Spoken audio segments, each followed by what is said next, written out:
you doing? I'm good. How are you? Good. Can you just talk a little bit louder? I said I'm good. How are you? I'm doing good. What's your name? Ethan Sanders. Ethan. Yep. How old are you, Ethan? I am 25. 25. Where are you from? Grundy County, Tennessee. Tennessee. Yep. Do you have any siblings or children? Said I got a daughter. Okay. When was the last time you seen your daughter? About 2 months ago. Oh, that's great. Yeah, you are homeless, correct? Yes, I am. How long have you been homeless? 3 years now. 3 years. What was life like for you before you became homeless?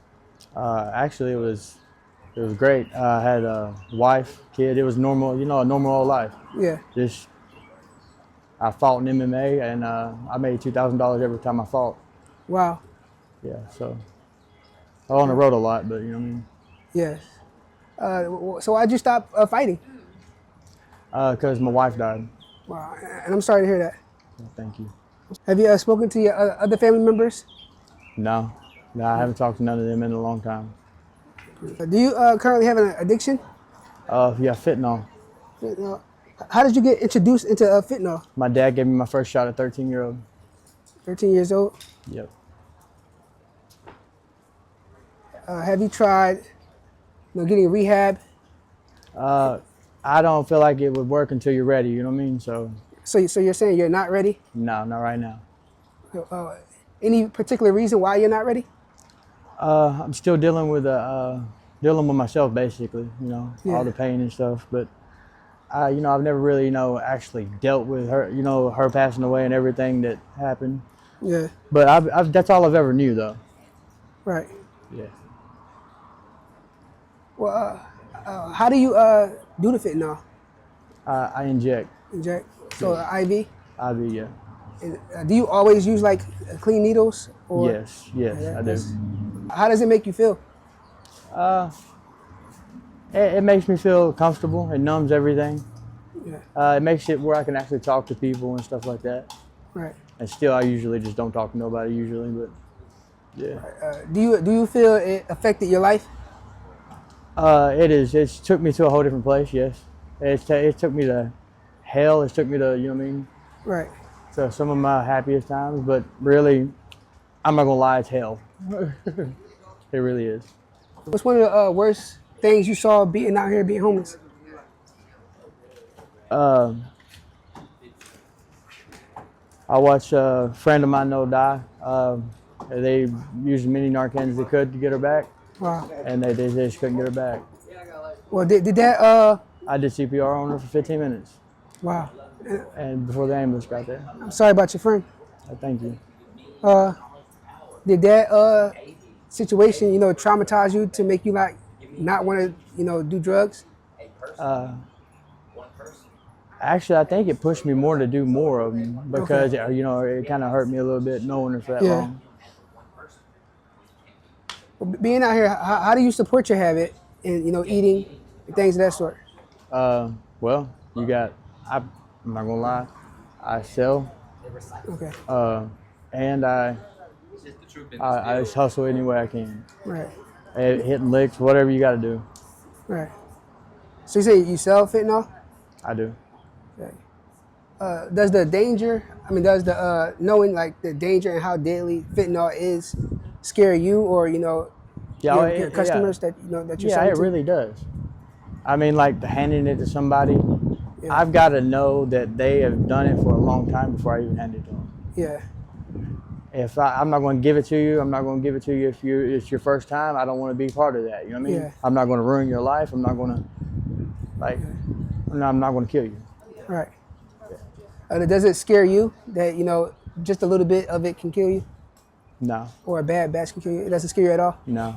I'm not going to lie. The way I look at it, I'd be home with her. You know what I mean? And I wouldn't be here. Okay.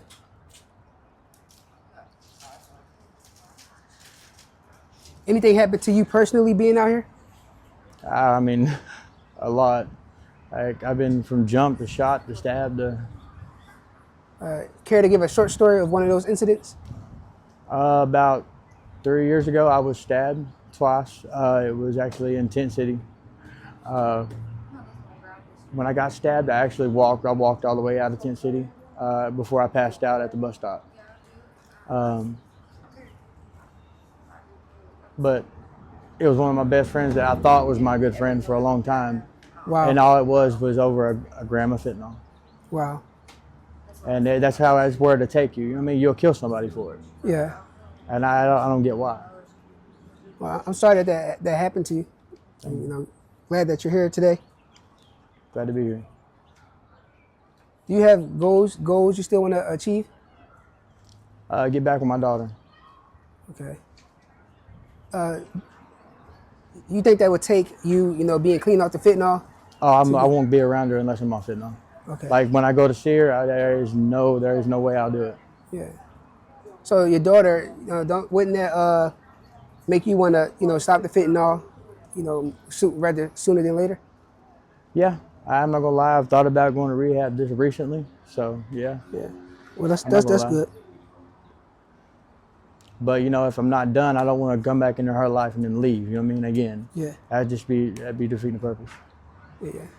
How frequently do you use fentanyl? I shoot it 28 times a day. You said how many times? 28 times a day. 28 times? Okay. Yep. Okay. When was the last time you used? 15 minutes ago. Okay. Brings you joy in these difficult times, being homeless, being, you know, an addict? I can't and trying to, you know, eventually get clean to see your daughter? Right, that's the only thing that would bring me joy. Like right now, just going to rehab and getting clean and going to see my daughter. Okay.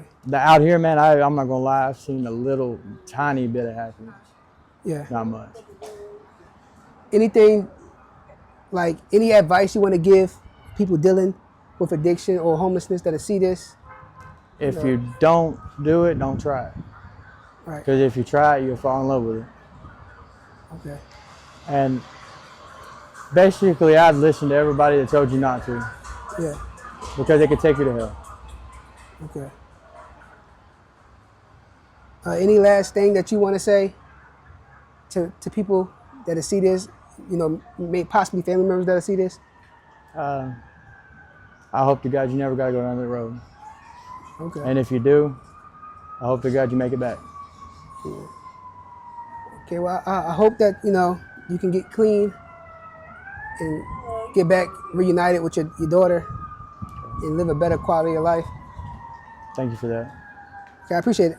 Yes, sir.